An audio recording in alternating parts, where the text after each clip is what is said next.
Hey yo, what's up, y'all? What's up, y'all? Listen, um, I don't normally do this. This is something a little different, so y'all bear with me.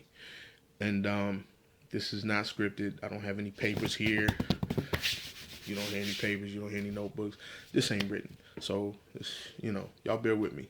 Um, this morning I was on social media and I saw a couple of posts, and people were talking about being one in a million, and that's always been a problem for me. I've never liked that terminology. I never liked that colloquialism. I mean, it's cute, but I never thought that really applied to me. Um, because, as arrogant as it may sound, um, I don't think I'm one in a million. Because, what is it, like 6.5 billion people on Earth? So, if you're one in a million, out of the 6.5 billion, that then makes you, out of the 6.5 billion,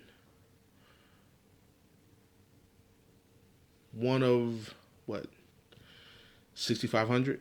So that means if you scour the earth and all of the 6.5 billion people, you'd at least be able to find 6,500 people just like you.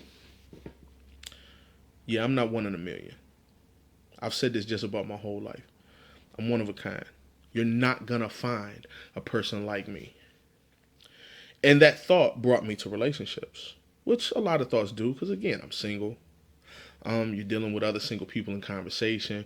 You're dealing out here in this dating world, which is listen, that's a whole other type of deal right there. That's another conversation of the adventures and misadventures and the everything else that goes along with that. But you're dealing with those types of things and you're having those types of conversations with people. So yeah, I do a lot of posts about that. I do a lot of conversations. I do talking about that. But in that, in thinking of and now juxtaposing that theory with relationships, it got me to thinking,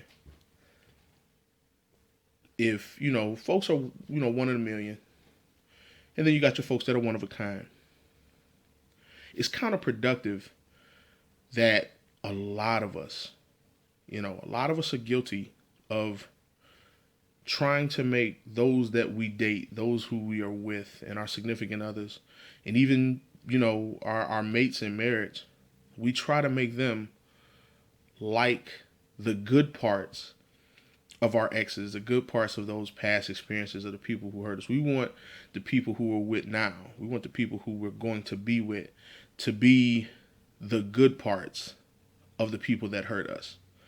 So, you want him to talk to you like Johnny talked to you. You want him to touch you like George touched you.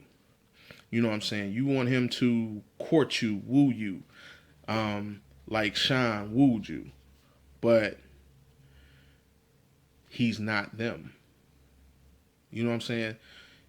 You want her to cook like Nikki. You know what I'm saying? You want her to be able to sing like Tasha. You want her to be able to do that thing, give you that action like Tiffany. But she ain't them. Even to the point where you want her to be comforting like your mother. You want him to be a protector like your father. You want these people to do all of these things that these other people did without hurting you in the places that these other people hurt you. And while conceptually, theoretically, that's decent. At the end of the day, real talk, you get down to brass tacks, people can only be the best them that they can be. So with your book of expectations, you might as well cross that out. Cross that out on the front and on the cover. Yeah, take that title off. That book of expectations becomes a book of disappointments. Because you expect them to do this. But how are you expecting them to do what's not them? Allow them to be them. He can't touch you like Johnny touched you. He's not Johnny. He can't sing to you like George sang to you. He's not George. But he can do the best that Bob can do. She can't cook for you like Tiffany cooked for you.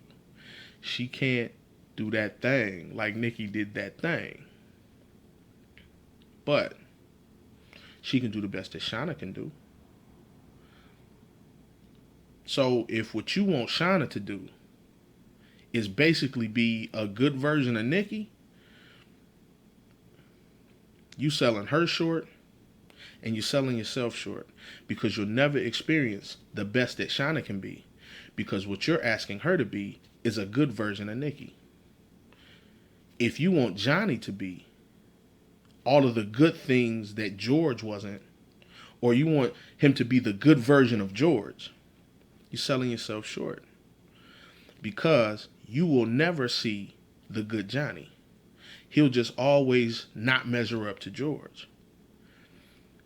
Because at the end of the day, nobody told you that you needed to have 98 boyfriends by the time you were 32. Nobody told you that you needed to have 150 girlfriends by the time you were 32, homie.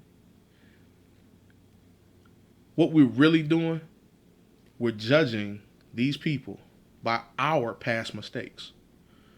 What you want them to do is be the good parts of your bad decisions. How unfair is that? Like, seriously. But you want to succeed in relationships. You want something that's good. And at the end of the day, what are you doing? Are you being the best you can be? Because it's not only that you're asking them to be the good parts of people who are not around. Because honestly, if it was really that good with Tiffany, why you ain't still with Tiffany? If it was really that good with Johnny, why you not still with Johnny? Honestly. If you like Big Macs that much, you're not going to leave McDonald's. But if you leave McDonald's, don't be at Wendy's trying to order Big Macs. That's foolishness. But I digress. Who told you that you needed to have 98 boyfriends? Because now you have 98 points of reference that you're judging this one man by. So not only is he trying to be a good man to you, he's trying to be a good man to you, but live up to the 98 versions of these other men that you have, these 98 types of expectations that you have for him.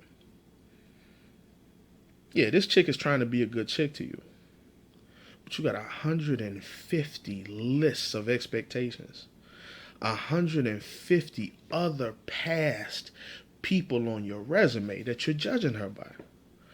Who told you to do that? You ever thought that maybe you should look in the mirror and say, you know what? These people, for whatever reason, it didn't work. Some of them were my mistakes. Some of them were their mistakes. But they were missteps. And that's my baggage. And I'm not going to judge this person by that. I'm going to allow them to be the one in a million that they are. Or, if you're blessed enough to find one, I'm going to allow them to be the one of a kind that they are. And we only do that to people, and we only do that in relationships. Because if you bought a Camaro, you wouldn't try to put a couch in the back and say, man, this Camaro ain't doing what my F-150 used to do. You know the Camaro ain't an F-150. You'd be foolish to expect a Camaro to do what an F-150 would do. If you really want to do F-150 stuff, you might want to get you an F-150.